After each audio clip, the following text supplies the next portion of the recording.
kolka iga qaban layd kuma ilaaweyne farintayda adigoo arkaad igu adkaysaaye aniguna onlaynkaagiban kuwag wareegaaye qoradiyo jawaabtaadiban aad u sugayaaye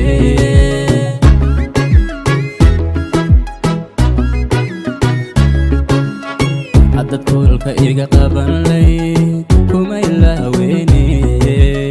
farintayda adigoo arkaad igu adkaysaaye aniguna onlaynkaagiban kuwag wareegaaye qoradiyo jawaabtaadi